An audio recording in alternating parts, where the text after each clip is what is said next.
Hello and welcome to The Whole Life. I'm Grace Fielding. And I'm Paul Woolley, and today we're talking about art and design. Hello, it's great to be back. Well, Grace, it struck me that as we've had these conversations throughout this podcast to date, we've carried often the theme of creativity, whether it's in AI, in fashion, or beauty. It seems that we cannot separate our creative nature as human beings from many things, if anything at all. So, with that in mind, what does it look like to work in the art and design industry itself? What does it mean to work as a Christian in that sector? And how does the Christian story help us think about art and design? And joining us today to help with some of these questions is a good friend of the podcast, Martha Ratcliff, the talented creative behind her business, Martha Ratcliff Illustration. Having studied art and design at Leeds University, Martha worked in the greetings card industry before taking the big leap to become a freelance illustrator in 2021. Now, if you've ever bought cards from places like Sainsbury's, Paperchase, Hallmark, or Scribbler, the chances are that you've probably bought one of Martha's designs, even if you didn't realise it. I know I certainly have bought many. And nowadays, her work extends to branding, packaging, children's books, and much more, as we'll hear about today. So, Martha, hello. Thank you so much for joining us on The Whole Life today.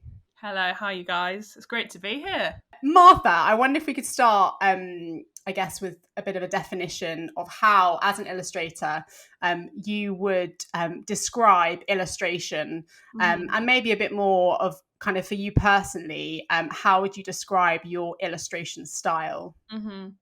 Good question. So illustration, I think, is like such a broad topic, but I'd say overall, putting it bluntly, it's the visual representation of something, how you're conveying a message. And I would say my illustration style is very much enwrapped like about storytelling. It's and with a bit of a quirky humor to it. I really take a lot of joy out of trying to resonate with humans in the best way I can through drawing. I think for me it comes a lot naturally to just, instead of describing something or writing about it, actually drawing a picture of it is a lot easier for me. And I think when you emotionally connect with people through drawing, people really do respond quite well. I think it strikes a chord with people, and yeah, I think illustration is a great way of like connecting with people when sometimes words don't really fit. Great, I love that. And what sort of, you mentioned drawing, what sort of kind of other art mediums do you use to illustrate? So I predominantly use Procreate, which is like digital drawing on the iPad. But I also use watercolor and acrylic and gouache paint. But often with just for ease, the iPad it's got so it's so realistic to a crayon now that it's almost, you can hardly tell a difference, especially when you use I often play with different textured papers on my iPad as well. So sometimes I send a brief over and they won't even know it's been digitally illustrated. So often my work will look very hand drawn, but predominantly I am digital.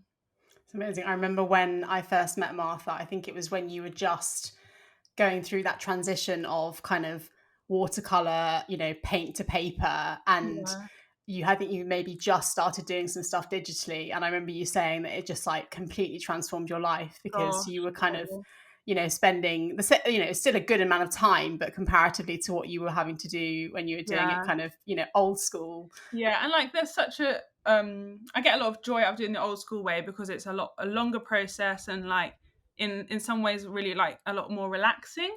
But when you're having to churn out people's portrait commissions and stuff, and I started doing that on the side at uni, and I was just taking over my housemate's kitchen, it was just chaos. So I think actually I learned to adapt. I bought an iPad and it did change my life. Amazing. And we mentioned obviously in your intro that greetings cards have been a big part of your journey. Yeah. Could you talk to us, sort of let us in a bit more on what that journey looks like from kind of the moment of design to sort of us seeing a card on the shelf in Paperchase? Yeah. So after uni, I worked as an in-house greetings card designer for 5 years before going freelance. And in those 5 years, I worked at 2 different major greetings card retailers. And there is a lot more to unpick with a greetings card than you just seeing it on a shelf. There's individual teams from like the trend and research team. That's where the initial design brief comes from, because the trend team will look at what's relevant and what's new and what people are gonna like respond to most. And then it goes to the art directors, who then plan and brief the card brief. And with that, they'll give me a color palette, the editorial that needs to go on the card. And then from the art directors, it's then given to the designers, which was me. And there's a lot of back and forth with the art directors and the designers at that stage, from initial sketches to the final proofs, basically. And there's a lot of thought that goes into, for example, when a card is like stacked in a shelf, it's quite important to be able to see the top third of a card. So when you're shopping, you have to be able to like pick it out. So for example, I was never allowed to have the writing on the bottom half of a card, that kind of thing. So there was a lot of nitpicky details about card design that I went into very naively. I thought I'd just be able to do whatever I wanted and stuff. But there's a lot of thought that goes into each card, especially with like commercial sales and stuff. So then after it's been approved, it then goes to the artworking formatting team, which then make sure that all the finishes, for example, foil or like the glitter on a card or like the hand embroidered bits, can like be formatted onto the computer so that when it's sent to the factory, it's all like manufactured correctly. And then there is a whole, what's the word for it? Basically, like the store managers, there's like for each department. So for example, I worked on the Waitrose team for a bit, and then I worked on the Sainsbury's and M&S team, and each of those departments will have like a team that go into the stores to make sure that the cards sit well together. So for example, you wouldn't have all white cards in one section together, so it just make sure that the overall look and feel of like the card unit together like encourages sales. So there's just like a lot of different avenues. It's amazing when you sort of, you spend your £2.50 or £3 or whatever on a card, and then when you actually think of how many people are involved in that process. Martha and I had the joy of living together through lockdown, which meant that I had the privilege of being able to sometimes look over her shoulder and see kind of what you were designing. And I remember one of the things that struck me was actually how long you would work on one design for. And so sometimes like, weeks on end, you'd have this. I mean, I don't know how you did it. I feel like I would driven me crazy just having this same design up on your screen, Monday to Friday, 9 to 5. And it's interesting hearing you sort of unpick a bit of actually how many people's input is then involved. And I suppose that made a lot more sense to me, having then obviously witnessed that. So in terms of your own journey into the world of illustration, obviously you've mentioned you studied, and then you obviously worked for a couple of greetings card companies. And what have some of those kind of project highlights been, whether that's kind of from being employed or obviously now sort of being more freelance? Yeah, I mean, I totally loved working in-house as a greetings card designer, but I think I got to the stage where it's very commercial, so you don't get much free reign really. You'll set a brief and it's very like, this is the style we need, and kind of a bit like you're churning out a lot of stuff, and you don't really get to put as much of your own vibe, I'd say, into them all the time. So when I went freelance, being able to like expand and work on maybe that's children's books or branding, like, has been amazing. I'd say like one of my favorite ones has been my children's Bible stories book. Just because I think I've always like that's always been a dream. So when the email came through, I was like, this can't be real. Yeah. I think it's so hard, like as a Christian, like and a freelancer, you're the worry of like, well, I need to pay the bills.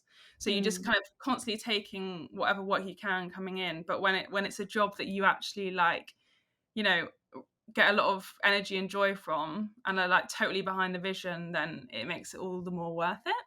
So I'd say that's been one of my highlights. Yeah, let's stay on the children's story Bible for a bit, because that was going to be my next question. So am I right in thinking it's called the Bible Stories for Little Ones? If Yeah. people want to have a look, Yeah. it's interesting because we in another episode we spoke to a New Testament theologian called Paula Gooder, and we spoke to her about the whole idea of the imagination and how important that is.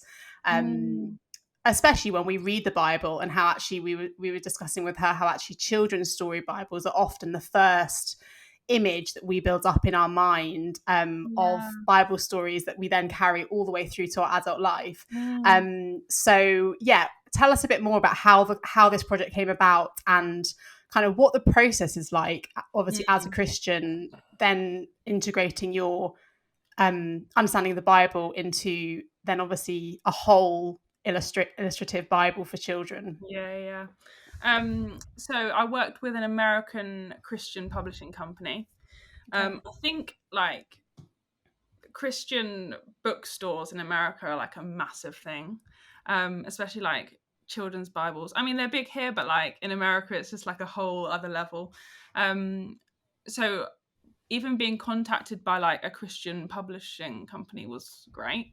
And their ethos and their ethics behind how they worked was really like, I was really on board with as well, in terms of like, so often when illustrators illustrate a book, you'd get, in terms of royalty payments, you're looking at about 3 to 5%, which is really low, especially as I think, like, in my opinion, illustrations often sell a book, and I think they often deserve more than 3 and 5%. So, but I worked with this publishing company, and they did 10% royalties, which is amazing in comparison to any other publisher. Like, I've not heard of that high, because they really value like both the author and the illustrator.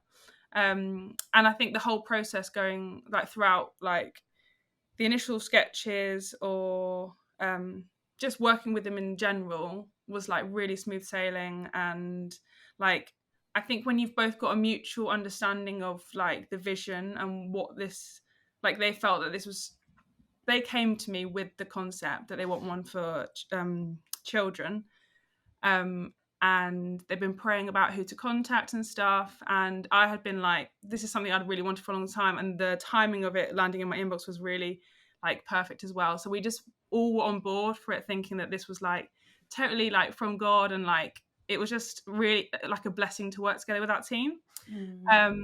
And then they had an author of the Bible, which was a funny concept, but it basically, the guy basically condensed what stories were going to be included, which was really helpful. But yeah, it's like such a challenge, isn't it? Because when I was given the manuscript of each story and like thinking about how I was going to illustrate it, I was just like heavily like thinking like, how have I been influenced? Like, and I think a lot back to like my own experience of like, because I was raised as a Christian and like reading my own children's Bibles, and I look back on some of them that I had like back at my parents' house, and I was like, it's so ingrained in our brain. And so I almost felt this like, I don't know, like it's such a, like, I think a children's Bible is something that you keep forever. Like, I've still got mine. And so just not pressure, but just like, it's an honor, but also I really wanted to take it seriously, and be able to like do it justice, which I think the outcome I'm like really happy with. But yeah, it's like, it taught me a lot. So interesting talking with you, Martha, and I'm very struck by the fact there are those books, aren't there, in our childhoods that have a stickability for us and that we live with for the rest of our lives. Yeah, totally. And I think often children's Bibles are in that category. We can still see the pictures, the illustrations of those Bibles that we had, and that were formative for us as we were growing up. And I've learned such a lot in what you've been talking about in terms of, I mean, the technical aspects, firstly, of design and what goes into producing the card that we then go on to purchase. It makes me think a little bit like food. Often when you think of what goes into the production of food, you think, goodness me, it should be so much more expensive than it is, given the process and the attention that has gone into that. But then also really struck and shocked by what you were talking about in terms of royalties of 3 to 5%. I always assumed it would be 50-50 pretty much, in that, often it's the illustrations. I think often if you think of the Julia Donaldson books, for example, you sort of think, well, at least half the attraction of those books is the illustrations that go with it. So that is an eye-opener, as well as then the psychology of, the fact that we go into shops and we often see the top, I mean, even less than the top third of the card, maybe the top fifth of the card. And that can be what that top fifth is so significant. So much that is of interest there. Talk to us a little bit about what you see as the connection between design and the Christian story. I think one of the things that I was struck by in one of the early comments that you made was the way you talked about storytelling. And it almost seems as if design is an extension of our innate desire as human beings to tell stories about ourselves, but also about God and the world and about others. So where do you see design in the Christian story? To what extent has that influenced you, would you say? Well, I mean, I don't think you need to look that far in the Bible. Like, the first few words are like, in the beginning God created. Like, he is like the most amazing, most perfect designer and creator. And I think what's always like spurred me on with my creativity is that knowing that like it's inherently in us, like it's in our nature, and it's why I think humans like emotionally connect with each other, like when it comes to design. And sometimes we don't really have an explanation as to why things like emotionally touch us so much when we look at visual stimulants or whatever. But I'd say the reason is because we've been created by like the most perfect creator. And I also see it as like my gift of like design. I've been given that by God. And so like it's not in my own like it's a total gift, and therefore I want to use it to like bless others. Like, and that's kind of a way that I don't know, I think sometimes it's very easy to think, how can I use the gifts that God's given me? And you think of like, I don't know, leadership or other things. You don't necessarily always think of like, well, I'm just a creative. But actually I think humans crave like connection emotionally, and I think sometimes like the best way, well, from my experience, I would say the best ways are often done through design or seeing things visually, whether that be, I mean, it doesn't necessarily need to be art, but it could be dance, acting, drama, like any kind of creative visual stimulant. I think there's a reason why we as humans like react to it so deeply. Yeah, it's interesting, isn't it? I'm struck as you talking about often the details that are given in the biblical narrative, that is essentially design details. So whether it's the design of the temple or the design of Solomon's palace, Totally. Often they're the details that we skim over, and we think, I mean, frankly, are a bit boring. But actually, obviously, in a sense, the fact that they're there points to the significance of design, and also the fact that, more to the point, that the writers of Scripture clearly understood that and recognized that and wanted to in some way to highlight that, which is so interesting. To what extent do you think that design is fundamental to our human nature? To what extent is it part of being human? I think in other podcasts we've talked about the link between creativity and being human, and the fact that we're creative beings. But I suppose design is a subset of creativity. It's part of what can make us creative. Do you have a sense of that in terms of this link between design and being human? Yeah, that's a good question. I would say, like, we've been designed so intricately. It literally is like who we are. I think, from my perspective, I think we live and breathe it. And there's a reason why. I don't know, if you look in the world and you see, I don't know, even just small things like none of us have the same fingerprint. Like, we've been so intricately designed. And sometimes we can easily skim over that, can't we? And just, go about your day to day. And actually, if you think about the nitty gritty design features of this world, whether that be as humans or nature, it's literally like woven into everything we do. And I think sometimes as humans we can get a bit caught, like a bit surprised by how we react so strongly to certain design things or visual stimulants, whatever. But actually, it's because it's inherently built in within us, and I think sometimes we don't explore that enough, maybe.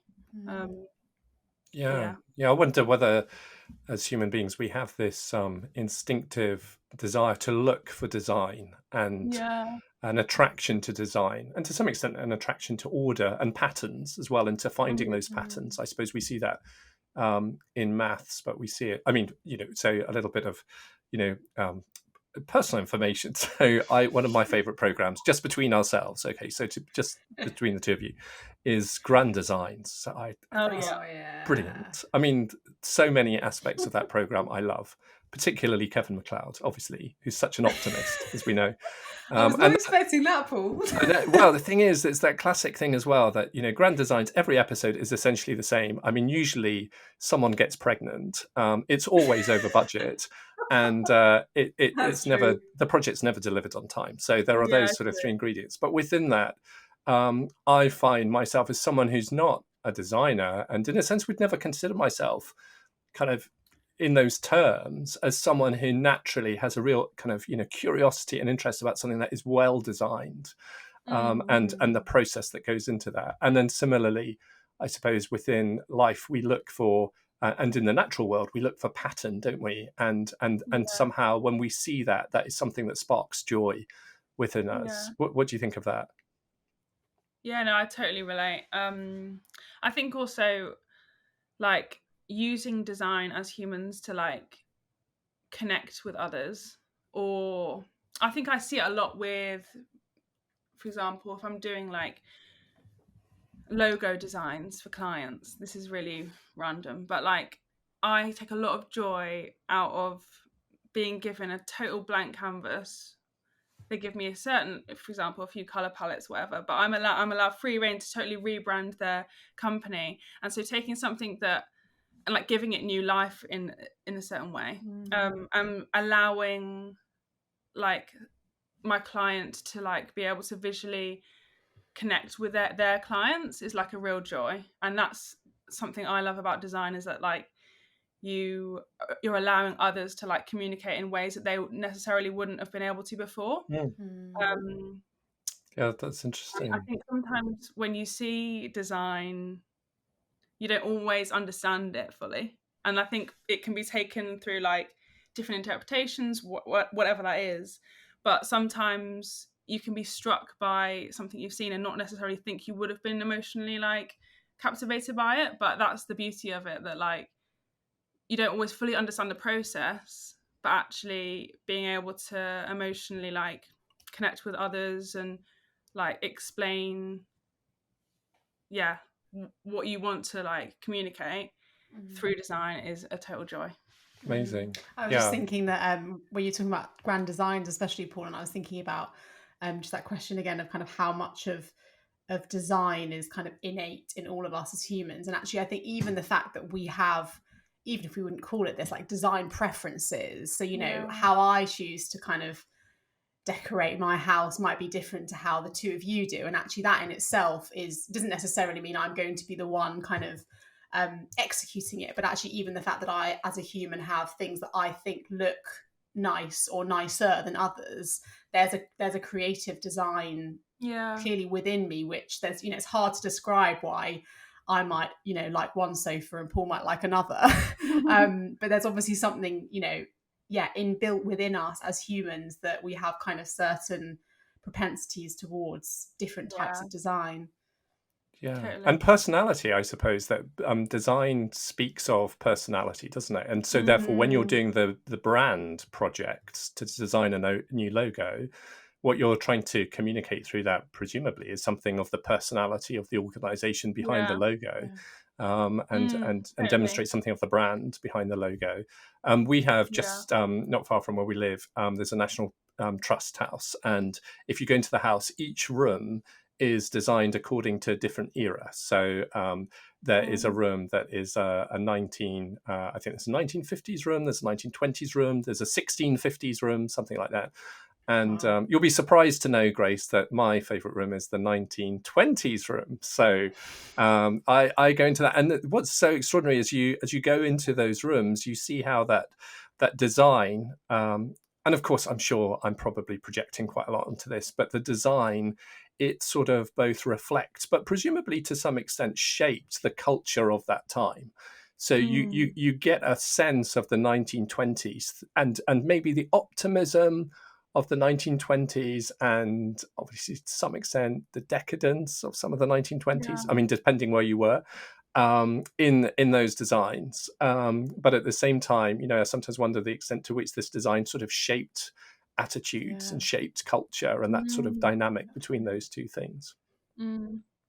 Sounds like a great National Trust property. Oh, it is. You should. I'll take you there, Grace. You'd enjoy it. There is in one of the rooms. There's the pool room, and you can play. Well, it's billiards, obviously. So you can play billiards, and then you can wind up the gramophone record, and you can put the record. Wow. It'd be great. I mean, it'd be a great place to be, to live for a few weeks, just to kind of, enjoy each of those periods. Martha, one of the prints that you've designed says, "Come as you are." And I'm struck by that, because we've spoken in this conversation so far about creation and the connection between creation and design. We've talked a little bit about some of the Old Testament narrative in terms of the design of the temple and Solomon's house and design as evidence there. And then if we were to think, though, in terms of the New Testament, in terms of the gospel, in terms of the person of Jesus, what's the relationship there? So to what extent would your designs, and say particularly that print, Come As You Are, to what extent would you say that is rooted in an understanding of the gospel? Totally. I mean, I've based it on the gospel basically, in terms of, like, I think there's a verse in, I think it's Matthew, where it says about come to me all who are weary and burdened, and I'll give you rest. And it's basically, a lot of my work, I try and have subtle hints to the gospel. I love the fact that I have a lot of non-Christian people that come onto my shop, order that print, and then it's in there, up on their walls, and they'll take that as, like, however they want to take it. But for me and my faith, it's based on the fact that we don't need to come to Jesus with any kind of, like, requirements or prep. Like, he meets us where we're at. And I think having that when I'm walking down the stairs in my hallway is, like, the daily reminder. I think it's just nice to have that reminder on the wall so you can see it every day. And I get a lot of joy knowing that it's in hundreds of houses across, well, technically the world now. But yeah, that's where it comes from. I think it's Matthew 11. Yeah, that's right. Yeah, I think it's one of my favorite verses, and this whole emphasis on the fact that Jesus basically invites us to take his yoke upon him, and talks about the fact that yoke is easy, and this idea that we're we're to do life. In a sense, we're designed to do life in relationship to Christ and with Jesus in the everyday, rather than simply kind of pulling the load on our own. Amazing, and amazing to think, as you say, that anyone anywhere in the world could have one of your cards. There was some research that was done quite a number of years ago, and it was, I mean, I've no idea how they did this, but they essentially tracked, I think it was 50,000 paper clips. It might have been more, and they were the research project was all about seeing where these paper clips ended up, both geographically, but for what purpose were they used. And the really amusing thing about the end of the research was, one of the conclusions was just how few paper clips were ever used to fasten two pieces of paper together. They were used for all sorts of other purposes, some of which probably we shouldn't talk about on this podcast. And it was extraordinary how few were just used for the purpose for which they were designed, which is so interesting. Fascinating thought. What about, Martha, this idea of how we connect, or how you seek to connect design to different aspects of the human experience? So you've talked about the connection between design and your work and the Christian story. But of course, your work probably connects with all sorts of aspects of the human experience and human emotion, in terms of joy and sorrow, celebration, but also grief. To what extent is that a feature of what you do? I think I see it most with on social media. I think social media is like, I don't know, it's such a battle, because for me, I get probably around 75% of my income from social media and put myself out there, which is quite a high amount when you're freelance. So I have a love-hate relationship with it, because I love being able to connect with people and like encourage people with illustrations, or connect, I don't know, if like political things that are going on or stuff that's in the news. Sometimes there aren't words for what's going on, and so sometimes I will quickly respond with an illustration, and then I often notice that the ones that get most, for example, reshares or interactions, are the ones that are quite emotionally charged, and are about like topics in the news. And I think sometimes it's easier for people to reshare a drawing rather than resharing really like intense text, basically. And I think like we're all really messy, broken people, and I think the amazing thing about design is that it is so unique to everyone, and will strike different chords with different people. And that's what I love about being able to share my stuff online, or being given a brief and it be about, for example, climate change, or like different things that people will resonate with, and being able to use my gift in such a variety of different ways for different people. I think that's what, I'm not sure if I've answered the question right, but no, that's great. And I think I would say, Martha, having obviously followed your work for a while, I think actually one of the things that it's that thing that people kind of will, maybe be scrolling on Instagram and they'll see something you designed, for example, that Friday feeling, or like something that is just, you like, as you say, kind of universal to what people might be feeling on that day.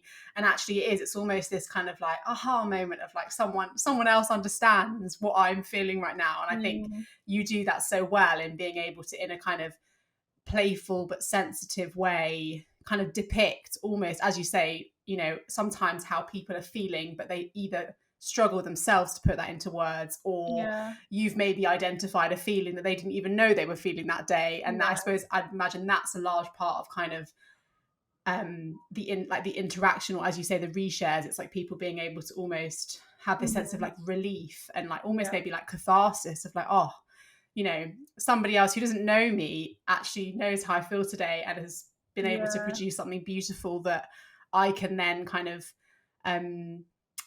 identify with, I suppose. And it's funny, like I think when I am illustrating with the intention that I want it to connect with people, I use a totally different part of my brain, because I really have to think about like, well, what is relevant for people at the moment and what is going to emotionally connect. And I think for me, it comes naturally because I find it easier to draw my emotions often than write about them. Like I journal a lot, but in my journal I have a lot of drawings and stuff, and I think it's just like offloading. It's half therapy, my job. So but I also get a lot of joy out of seeing people relate to them.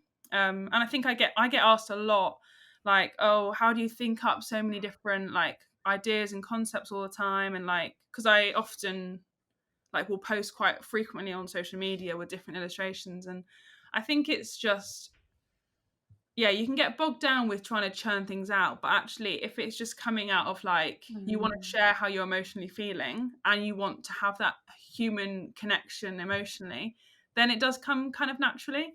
I mean, don't get me wrong, there are times when I have total creative blocks and I'm like, not today.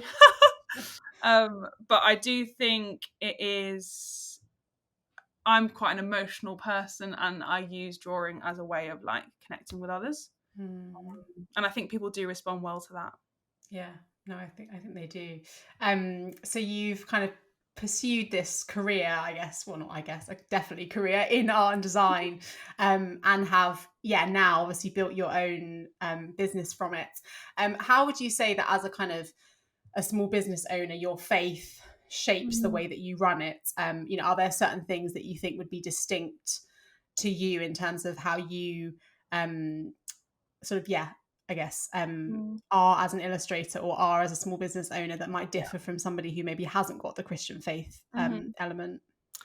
Yeah, it's a good question. I think it's something that I always try and come back to because I think it's easy to get swayed. The creative industry is like, I'd say, really fast paced, very competitive, and people take themselves very like, well, take themselves seriously, but like are very like personally attached to their work. And I think for me, I think I have to remember that my creativity is like firstly a gift from God, and also that my identity is not in my creativity. Like, it's not everything that I am. My identity is in Jesus, and as a result, for example, if a brief doesn't go to plan or a client drops me, or like the roller coaster that is being a freelancer, I feel like it's I don't know, cushioned a little bit by the fact that actually, look, they didn't like that bit of art, but that's fine because like my worth doesn't come from that. I think that's probably the key thing, but I think it's also how I interact with clients, and like I get a lot of so I run like a monthly subscription that people can sign up to, and they get basically like top tips on being an illustrator and that kind of thing, and they get inside access to Q&A videos and stuff. And I get a lot of people asking me loads of questions about how I got into the industry and stuff, because it's like, I think it's super competitive and a lot of people want to ideally be a freelance creative. But I think it's the way I respond and like give time to those people. I think sometimes with it being so fast paced, you can easily just be like, right, here you go, this, and that's whatever. But I do spend time trying to individually reply to each message that I get, which takes up a massive chunk of time. But I also want my business to really be about like human connection and using drawing through that. And so I also love the part of my business where I can teach people stuff and encourage others in the same journey. And yeah, I guess it's like using the gift that God's given me selflessly to like encourage others in it as well, and bring out their gifts that God's also given them. Yeah, no, it's amazing. And yeah, I was just thinking about, I know you mentioned sort of social media, and especially Instagram a lot. And over the years, you've kind of worked very hard to develop a growing following. I think as I last checked, is it about just over 38,000? I know you'll be embarrassed, but just over 38,000, which is not a small amount of people. But I just wondered how you feel like you're able to use that platform to bring kind of life and hope to people.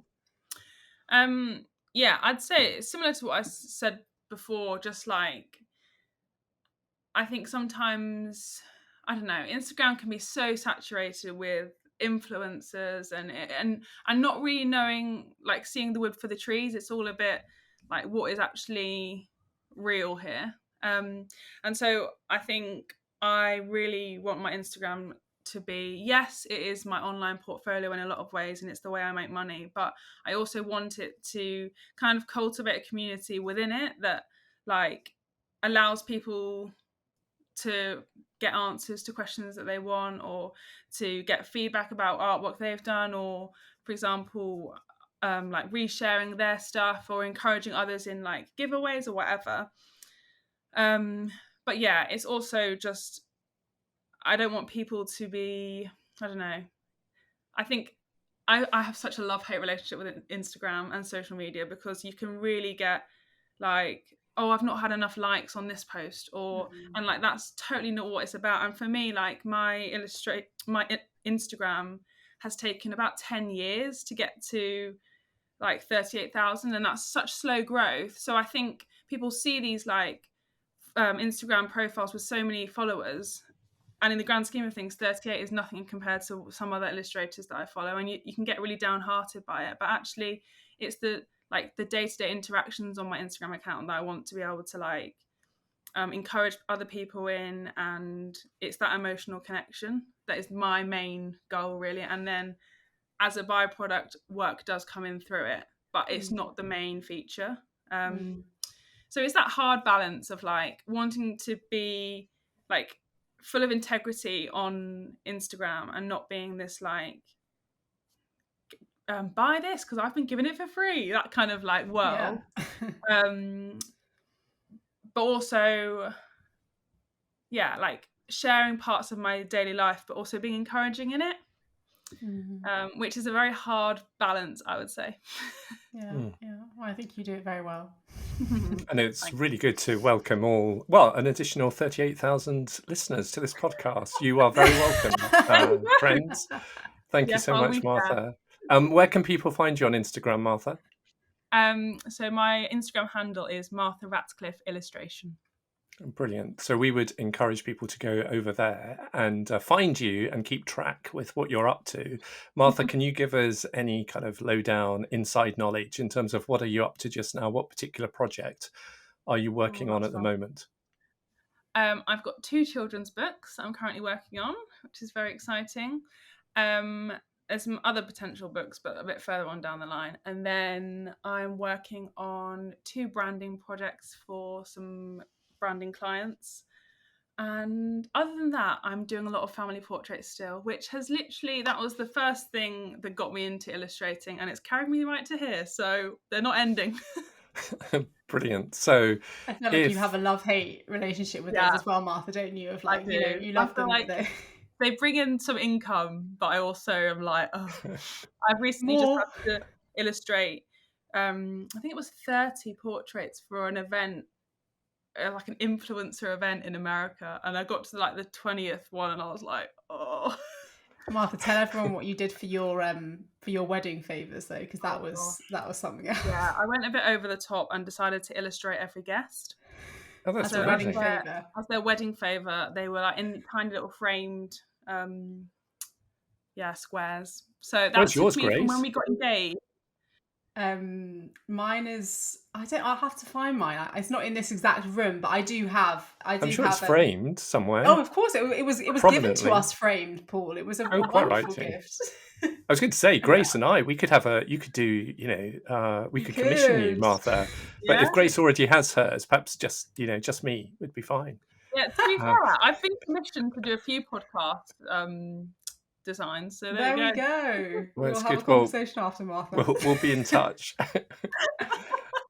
Martha, it's been so interesting talking with you. Thank you so much. It's been brilliant. And I, for one, feel really inspired hearing you talking about your creative practice and also the business, and have learned a great deal. And I'm sure our listeners are desperate to have a look at some of your beautiful work, and presumably, obviously, they can track you, as we've said, on Instagram, and you've got a website too, is that right?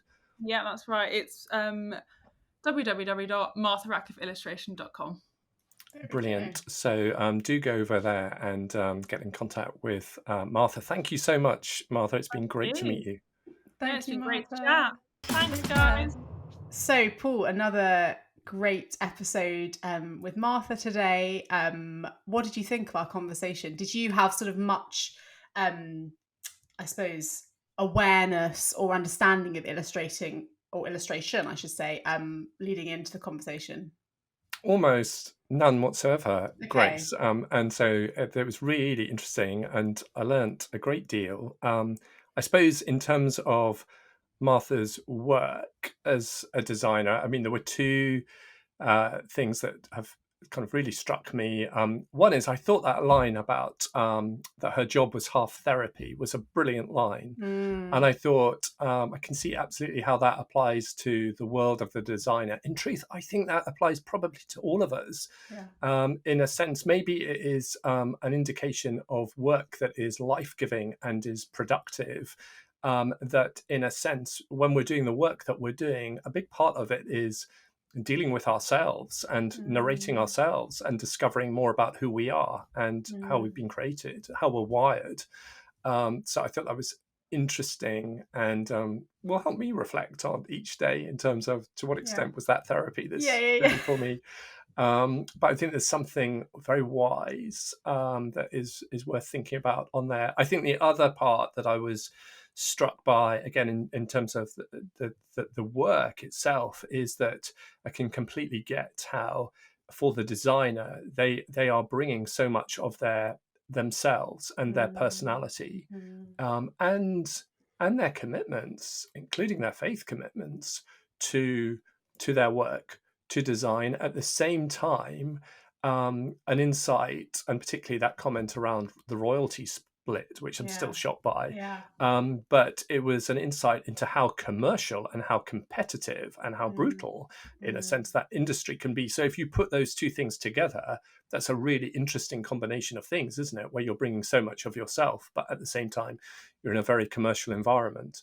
And I thought the aspects, and particularly Martha's narration of that, in terms of the connection with the Christian story, obviously for Martha is so significant, is so front and center, isn't it? And you can see that both in not only what she says, but in truth, the way that she says it. She's so formed, isn't she, and framed by that. What did you think? Yeah, no, I completely agree. I think it's always interesting kind of hearing even though I knew Martha was an illustrator, it's always interesting when you hear some of, I think, and as you said, almost like the genuine heart behind it. And actually it struck me that when Martha was talking about her whole kind of motivation for design, whether that's, physically putting, pen to paper or actually drawing things, or whether that is also just in terms of how she runs her business. Actually, her primary motivation is always the person who's on the receiving end of it. And I think, she said, didn't she, when she's thinking about what to design, especially for things like her Instagram, her first thought is, what do I feel like is going to resonate with people? And actually, I think that's a very selfless attitude to have, isn't it? In the sense of, almost like, what do I think people need to hear today? Or what do I think would encourage people? And I think, obviously she shared, didn't she, that, obviously that her faith comes into that a lot of obviously the truth of, of who we are and where our worth is found. And I mean, interestingly, the come as you are print, I actually think, again, I know Martha wouldn't have blown her own trumpet on that, but I actually think that's one of her best-selling prints, which I always found really fascinating because, the vast majority of people probably have no idea that that's come from scripture. And I think she put it really well, saying actually how amazing that. And well, firstly, I think that makes me think there's obviously something in all of us that wants to be able to just, well, I suppose, quite literally come as we are. And there's so many pressures on us, aren't there, in society of, be better, do better, be fitter, be prettier, whatever it is. And actually there's something in all of us, whether we have faith or not, that actually just wants to be able to be fully ourselves. And I think that the gift that she has to be able to depict that in a way that resonates with people. It was just really great hearing sort of her process on that. And as you say, I think in terms of the whole idea of, the whole life, it was so clear, wasn't it, that actually, design, illustration, creativity, and faith, they are so linked for her. And there's no sense of, there was no sense of, oh gosh, this question needs to be about faith now. It was, it kind of just oozed out of her, didn't it? Which I think is it's always a joy. And yeah, I thoroughly enjoyed hearing. And now every time I go to the supermarket to buy a card, I'm going to think about that. What was it, top third or the top? I think it was at the top third. And think about, exactly. Oh, interesting, because to be honest, it's true that you don't really want to be picking up every single card, do you? It's like, gosh, you've literally got such a small window of card to attract people. But yeah. And also you just realize how even competitive that is, don't you? That when you go to the shelves and you see, maybe displayed are 100 cards, maybe that's generous, maybe it's less than that, and quickly depending how, thoughtfully, I suppose, we're engaged in the process, but potentially quite quickly, you're needing to take a decision about the card that you're going to purchase. I'll be definitely looking for Martha's name next time. And I was struck, I have to say, Grace, by the way that Martha not only talked about, if you like, the idea of design, and obviously, the connection with the Christian story and her being a designer, but actually then the way she started to talk about her business a little bit and the way that she was seeking to reflect and live the Christian story within her business, as well as her art, as well as her design skills that she has. So that was interesting. Incidentally, I think we should say, Grace, that why don't we could have our first The Whole Life podcast competition. If anyone wants here we go. Well, so just as an idea, we could see what you think. I'm sorry, I thought this was like an announcement. Well, it's an important announcement. Idea. Exactly. So, well, it's no. We're gonna shall we try it and see if it works? Let's do it. What we will say is that I obviously earlier in the discussion happened to reference this National Trust house that I'd been to, where if you go inside, different parts of that house reflect different periods of history. So I thought the question could be, where is the house?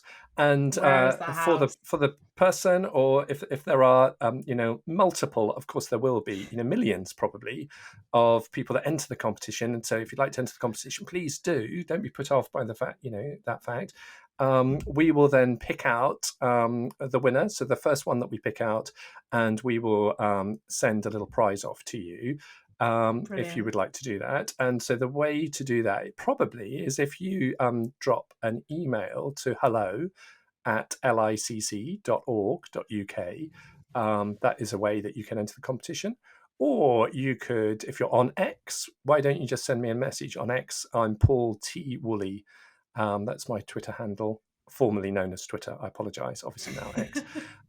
But yeah, shall we make that our first competition? Grace, what do you think of that? Wait. Yeah. Can we enter? Can I enter? Well, we could. Why don't we say that the prize will be something that Martha has designed? Okay, great. Probably. What a great collab. I love that. Yeah, our budget won't stretch to a portrait, just to be clear. How about the come as you are print? I think that's a brilliant idea. So the come as you are. So if you would like to enter the competition, come as you are print. What a prize! I'm almost tempted to enter myself. If that were ethical, Grace, I would do that. Well, I'd say it's probably not. So let's stay away from that, Paul. Okay. For listeners only. Well, there we go. An impromptu competition. How exciting. So if you have enjoyed this episode, I know we certainly have, of The Whole Life, then we'd love you to subscribe. Let us know what you think in the comments and tell your friends about it. But until next time, from Grace and me, that was The Whole Life. Goodbye, and join us again soon.